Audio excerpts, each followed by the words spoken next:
morning. So, si Pastor Ronalyn po ito at Sunday ngayon. Kaya may happy meal after Sunday school po tayo. Okay, so maaga po akong gumising para magluluto ng chicken arroz caldo. So, napag-isipan ko na magluluto ako ng chicken arroz caldo dahil palagi pong umuulan dito sa amin. Okay, so sana magustuhan ng mga bata ang lulutuin ko ngayon. Okay, so babalik ako mamaya para sa pagpapakain ng mga bata. Okay, so God bless. Na Dios, daghang salamat Father God in takna sa kangton Lord.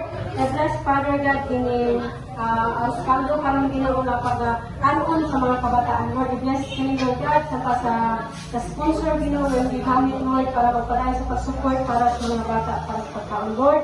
Bless ang karon Lord, enjoy ang tanan ng mga puso. Dayon kasulit katapusan in Jesus name.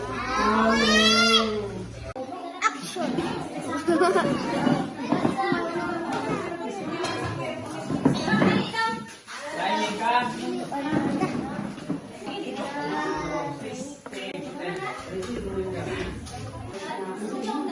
Diba?